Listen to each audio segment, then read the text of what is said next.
بسم الله الرحمن الرحيم وصباح نمت ثلاثة تضبية طمانكا بيشا ماج سنة كالبكون لباتن يلح أو كوباغن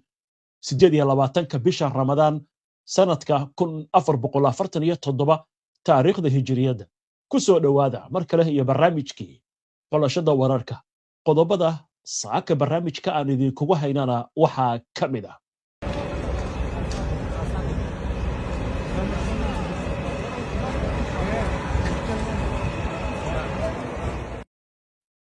وweerar sababay dhimashada iyo dhaawaca in ka badan 650 qof oo Pakistan ay ka geysatay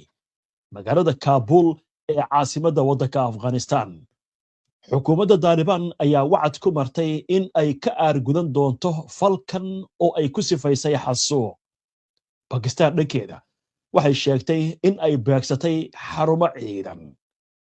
colaadda bariga dhexe Iiraan ayaa mar kale weerar ku qaaday Israa'iil iyo saldhigyada Mareykanka ee Khaliijka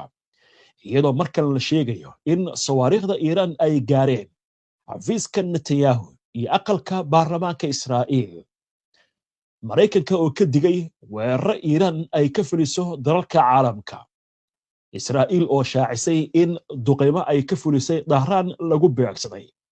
goobo muhiim ah oo ay leeyihiin ciidamada waddanka Iiraan. Xisbullah oo sheegtay inay fulisay weerar kala duwan oo ka dhana ciidanka Israa'iil waxaa ka mid ah gantaalo lagu beegsaday deegaanada xadka ku teedsan taangiyal la gubay iyo ciidamo toos loo beegsaday. dhammaan wararkan iyo weliba qodobo kale oo faahfaahsan iyo wixii warah ee soo kordha intaynu hawada ku jirno ayaan idinkugu soo gudbinaynaa barnaamijka xulashada wararka bariga dhexe oo aan idinkaga hayno warar waaweyn waanu imaan doonaa laakiin waxaynu saakay ku bilaabaynaa. waxaa mar kale soo ifaysa colaad ballaaran oo ka dhex qaraxda Pakistan iyo Afghanistan iyadoo saacadihii ugu dambeeyay la sheegay Pakistan inay qaaday weerar aad u culus. haddaba wararkii ugu dambeeyay amuurtan afayeen u hadlay dowladda Taliban ee Afghanistan ayaa xaqiijiyay in 400 qof ay ku dhinteen halka 250 kalena ay ku dhaawacmeen weerar ciidanka Pakistan ay ku qaadeen cisbitaal ku yaal magaalada caasimadda ee Kabul. ila ka tirsan militariga Pakistan ayaa dhankooda sheegay in diyaaradaha dagaalka ay duqeymo ka fuliyeen goobo militari kaabayaal iyo baqaar hub oo ku yaal laba goobood oo caasimadda Kabul ah. wararka labada dhinac ay soo saareen saacada ka hor ayaa muujinaya koror cusub oo xiisada iyadoo toddobaadyada la soo dhaafayna xiisada colaadeed ay ka dhex aloosnayd dhinacyadani iyadoo warkun intaa ku darayo in iska horimaadyo ay ka dhaceen xuduudda labada wadan. goor sii horreysay oo xalay saqdi dhexe afayeenka dowladda Afghanistan Zabihullah Mujahid ayaa sheegay in dayuuradaha Pakistan ay duqeymo ka geysteen 4 gobol oo Afghanistan ka tirsan isla markaasna madaafiic lagu garaacay Kabul taas oo keentay dhimashada iyo dhaawaca dad fara badan. Mujahid ayaa sidoo kale sheegay in ciidanka cirka Pakistan ay beegsadeen haan shidaal oo ay leedahay shirkadda duulimaadka Afghanistan oo ku dhow garoonka dayuuradaha Kandahar. dhinaca kale ila amni ayaa u sheegay warbaahinta in ciidamada Afghanistan weerar drone ah ay ku qaadeen saldhig military oo ku yaal magaalada Kohat ee gobolka Khyber Pakhtunkhwa ee Pakistan taas oo jawaab u ahayd weeraradii Pakistan xalay ay fulisay. ila wareedku waxa intaasi ay ku dareen in weerarka uu beegsaday guryaha askarta baqaarada hubka la dhigo iyo sidoo kale xarunta taliska howlgallada iyo xafiiska taliyaha saldhigga. waxaana lagu soo warramayaa in qiyaastii 2 kiiloomitir ay u jiraan goobahaasi xadka labada wadan. hagaag arrintan iyo wixii ku soo kordha barnaamijyadeena dambe ayaan idinkugu soo gudbinaynaa haddii alla idmo. markan aynu eegno colaadda bariga dhexe ka aloobsan halkaasi oo lagu soo warramayo in dagaalku sii xoogaysanayo lagana cabsi qabo in uu faafo oo wadamo kale ay ku lug yeeshaan. haddaba wararkii ugu dambeeyay amuurtan haddii aynu jaleecno waxaa soo xoogaysanaya weerarada iyo duqeymaha ay wado إيران warbaahinta Israa'iil ayaa qirtay in burbur ka dhashay gantaal Iiraan laga soo tuuray oo ku dhacay agagaarka aqalka baarlamaanka Israa'iil iyo meel ku dhow xafiiska ra'iisul wasaaraha Israa'iil Benjamin Netanyahu ee ku yaala magaalada Qudus ee la haysto. Inkastoo warbaahinta Iiraan ay sheegayso in goobahaasi la bartilmaameedsaday. Taliska ciidanka ilaalada kacaanka Islaamiga ah Iiraan ee loo yaqaano IRGC ayaa ku dhawaaqay inay weerar gantaalo balastiig ah iyo diyaarado drone ah ku qaadeen saldhigyo ciidan oo Israa'iil ay leedahay iyo sidoo kale saldhigyo ay ku sugan yihiin ciidamada Mareykanka kuwaasi oo ku yaal Imaaraadka Carabta iyo Bahrain. Warkan wuxuu intaas ku darayaa in weeraradan ay qayb ka ahaayeen mawjadihii ugu dambeeyay ee howlgalka ballanqaadka dhabta dufcadiisa afraad oo ay wadaan ciidamada Iiraan. weeraradan ayaa la sheegay in lagu adeegsaday gantaalo culus sida gantaalka Fatah ee guuxiisa ka dheereeya iyo Imaad iyo Qadir. sidoo kale gantaalada la hago ee Zulfiqar iyo Dasful iyo waliba diyaarado drone ah ayaa weeraradan loo adeegsaday. afayeenka ciidamada IRGC Maxamed Cali Naini ayaa sheegay in Iiraan ay riday ku dhawaad 700 oo gantaal iyo 3600 oo diyaaradaha drone-ka tan iyo bilowgii dagaalka, isagoo intaa ku daray in khasaaraha ciidanka Mareykanka iyo Israa'iil gaaray uu ku dhow yahay 5,000 oo dhimasho iyo dhaawac isugu jira, isla markaasna ay soo riday Iiraan 118 drone.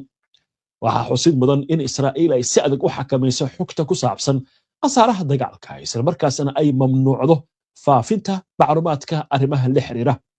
Mareykanku waxa uu beeninayaa tirada dhimashada ee Iiraan ay sheeganayso. ciidanka Iiraan ayaa sidoo kale war ay soo saareen waxay ku sheegeen in ay soo rideen dayuuro dagaal oo Mareykanku leeyahay, inkastoo warkan uu beeniyay taliska dhexe ee ciidanka Mareykanka ee CENTCOM. geesta kale ciidanka Israa'iil ayaa sheegay in ay burburiyeen xarun ku taal magaalada Dahraan ee caasimadda. xaruntaasi oo loo adeegsanayay horumarinta awoodaha weerarka, kuwaasi oo xitaa lagu beegsan karo dayax gacmeedyada hawada, taasoo khatar ku ah sida hadalka loo yiri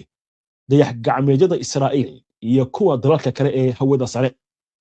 xarunta la beegsaday ayaa sidoo kale waxa ay ka qayb qaadatay horumarinta dayax gacmeedka Shamran kow oo Iiraan ay dirtay bishii Sebtembar 2024, iyadoo Dahraan ay sheegtay in loo adeegsado cilmi baaris. sidoo kale xogta ciidanka Israa'iil ayaa sheegaysa in la burburiyay 100 nidaamyada difaaca hawada iyo 120 nidaam raadarada, kuwaasi oo lagu beegsaday gobollo kala duwan oo ka mid ah waddanka Iiraan. dhanka Mareykanka, telefishinka NBC ee Mareykanka laga leeyahay ayaa soo xigtay ila sheegaya in Mareykanku uu ku wargeliyay diblomaasiyiintiisa in dalalka kale ay ku wargeliyaan baahida loo qabo in la wiiqo awoodda Iiraan. warqad ka timid waaxda amuraha dibadda ee Mareykanka ayaa ka digtay sida hadalka loo dhigay khatar sare oo weeraro Iiraan ka yimaada, iyadoo la sheegay in ay beegsanayso danaha Mareykanka iyo Israa'iil. warka ayaa lagu sheegay waa si hadalka loo dhigay in Iiraan ay muujisay awood iyo niyad ay ku fulin karto weeraro ka dhaca gudaha Mareykanka iyo dalal kale, iyadoo dalalkaasi loogu baaqay in ciidanka ilaalada kacaanka Islaamiga ah ee Iiraan ee loo yaqaano IRGC iyo Xisbullah ay u aqoonsadaan urur argagixiso. war kale oo la xiriira arrimahani, koox isku magacaawday iska caabinta Islaamiga ee Ciraaq ayaa sheegatay inay fulisay 21 weerar oo lagu qaaday saldhigyada Mareykanka hal maalin gudaheed, iyadoo la adeegsaday sawaariikh iyo diyaarado drone ah. arrintaasi ay ku dartay kooxdu in weeraradan ay ka dhaceen gudaha Ciraaq iyo weliba gobolka. war kale oo arrimahani la xiriira colaadda ka socota bariga dhexe, hay-ad u qaabilsan amniga badaha dowladda Britain ayaa sheegtay inay heshay warbixin ku saabsan in la beegsaday markab shidaal kaas oo lagu dhuftay waxyaabaha qarxa oo aan la garanayn waxa ay yihiin. markabka ayaa ku xirnaa meel qiyaastii 23 mayl badeed u jirta bariga Fujairah, waa waddanka Imaaraadka Carabta. hay-addu waxay intaasi ku dartay in markabka dhaawac uu soo gaaray, laakiin aan la diiwaan gelin waxa khasaare dhimasho ama dhaawac ah oo soo gaaray shaqaalaha markabka.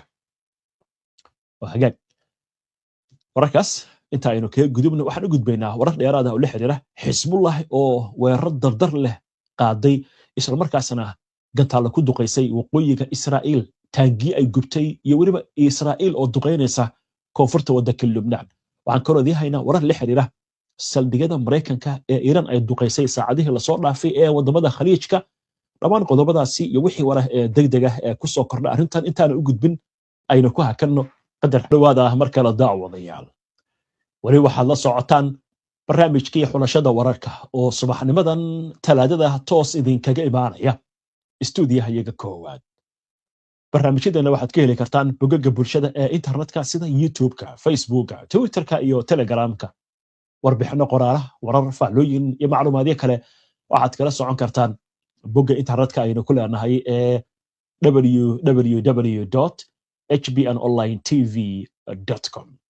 ku xirnaa HBN oo ka dhigo wehelkaaga wararka waa tahay waxaynu markaan dib ugu laabanaynaa colaadda bariga dhexe gaar ahaan khaliijka weerarada ugu dambeeyay ee lagu qaaday haddaba Iran ayaa lagu soo waramaya inay xoojinayso weerarada ay ku hayso wadamada gobolka iyadoo si gaar ah u beegsanaysa saldhigyada Mareykanka iyo sidoo kale danaha Mareykanka ee gobolka saacadihii ugu dambeeyay Iran ayaa waxaa la sheegayaa inay qaaday dhowr weerar oo kala duwan waddanka Qatar wasaaradda gaashaandhigga ayaa sheegtay in ciidamadoodu ay ka hortageen weerar sawaariikh ah oo lagu beegsaday dalkaasi wasaaradda gaashaandhigga ayaa caddaysay in nidaamyada difaaca ay si guul ah u qabteen gantaal la soo riday wasaaradda arrimaha gudaha ee Qatar waxaa sidoo kale ay sheegtay in dab uu ka kacay aagga warshadaha balse aysan jirin wax dhaawac ah oo la diiwaan geliyey Kuwait amaha amaanka ayaa iyaguna daboolka ka qaaday in la qabtay koox la sheegay in ay xiriir la leeyihiin ururka Xisbullah saraakiisha amniga ayaa sheegay in kooxda laga helay hub iyo rasaas dawladda ayaa sheegtay in kooxdani ay qorsheynayso inay qalqal geliso amniga gudaha dalka ee Kuwait Imaaraadka Carabta wasaaradda gaashaandhigga ayaa sheegtay inay la tacaashay weerar gantaalo iyo diyaarado daroon ah oo lagu soo qaaday waddankaasi intaynu barnaamijka ku jirnay war degdeg ah oo hadda soo dhacay magaalada Abu Dhabi waxaa la sheegay in hal qof uu ku dhintay kadib markii fir ka dhashay gantaal hawada lagu burburiyay oo ku soo dhacay deegaanka Baniyas ee Abu Dhabi ku yaal waxaana sidoo kale la sheegayaa in qofka dhintay uu ahaa muwaadin u dhashay waddanka Pakistan xagga Sacuudiga iyo Bahrain Sacuudiga ayaa burburiyay diyaarado daroon ah oo badan oo la soo riday sidoo kale waxaa la sheegayaa Bahrain waxaa dadka loogu baaqay goor dhaweeto inay gabaad galaan taasi oo la xiriirta weerarada ka imaanaya dhanka Iran xiisadaha militariga ayaa waxa imaanayaan iyadoo ciidanka ilaalada kacaanka Iran ay ku hanjabeen in ay beegsan doonaan warshadaha iyo shirkadaha Mareykanka ee ku yaala dalalka Khaliijka waxaana dadka lagu booriyay inay ka baxaan goobahaasi Iran waxay soo bandhigtay magacyada dhowr shirkadood oo ay beegsan doonto sida Amazon, Google, Microsoft iyo Nvidia oo ay u aragto bartilmaameedyo suurtagal ah dhanka iska horimaadada Xisbullah iyo Israa'iil haddii aynu qoraansanno hay-adda difaaca gudaha Israa'iil ayaa sheegtay in sayriga digniinta ka bixiya gantaalada laga maqlay deegaanka Kirdi Shamuna iyo nawaaxigeeda waxaa kaloo la xusay in sayriga laga maqlay magaalooyin ku yaala gobolka Jilil sabab la xiriira cabsi laga qabo diyaarado daroon ah isla arrimahani ururka Xisbullah ee reer Lubnaan oo dardar geliyay weerarada uu ku hayo Israa'iil ayaa waxa uu sheegay in dagaalamayaashoodu ay gubeen laba taangi oo nooca Merkava oo ay leeyihiin ciidanka Israa'iil iyagoo adeegsanaya gantaalada la hago howlgal ka dhacay aagga Tayba ee koonfurta Lubnaan waxaa sidoo kale la sheegay inay gantaalo ku garaaceen askar Israa'iiliin oo ku sugnaa goobta loo yaqaan Asiyah ee ka soo horjeeda magaalada Mays al-Jabal ururka reer Lubnaan ayaa sidoo kale waxa ay sheegeen in ay gantaalo ku duqeeyeen laba meelood oo kale oo askarta Israa'iil ku sugnaayeen oo ku yaala deegaana xadka ka tirsan gaar ahaan buurta Hamamas ee koonfurta Khayam halka mid kalena uu ka dhacay deegaanka Misqaf Am Xisbullah ayaa sheegtay in gantaalo ay ku beegsatay askar Israa'iiliya oo iyaguna ku sugnaa deegaana kale oo kamid ah aagga buurta Maron al-Ras dhinaca kale ciidanka Israa'iil ayaa iyaguna waxay ku dhawaaqeen in ay fuliyeen mawjado weerar ah oo ay sheegeen inay ka fuliyeen gudaha waddanka Lubnaan kuwaasi oo lagu beegsanayo kaabayaasha ururka Xisbullah weeraradan ayaa waxaa la sheegay in diiradda lagu saaray dhanka caasimadda Beirut halkaasi oo wararka ugu dambeeya ay sheegayaan in la arkayay uuro iyo qiiq hawada isku shareertay وهاجاج أنت أنا كبحين وركن وركن وده بيسوع كلا كمدة ciidanka Israa'iil ayaa waxa la sheegayaa in ay kordhinayaan duulaan balaaran oo dhanka dhulka ah kaas oo la sheegayo in haatan koonfurta waddanka Lubnaan laga soo warinayo ciidamo aad u fara badan oo Israa'iil halkaas ku sii soconaya arrintan waxay ka dambeysay kadib markii Israa'iil ay si cad u sheegtay in Xisbullah ay qatar ku hayso amniga Israa'iil ayna tahay in la burburiyo awoodooda inkastoo la sheegayo dignin in laga bixinayo ciidanka Israa'iil dhiiqa kale inay ku galaan koonfurta waddanka Lubnaan haddii ay isku dayaan waa dheeraada waa tahay inta ayaan ku soo gabagabeynayaa saaka barnaamijkii xulashada wararka waana ku mahadsantihiin daawashada barnaamijka si aad ula socoto wararkan iyo barnaamijyada iyo macluumaadka aynu soo gudbino haddii aad ku cusub tahay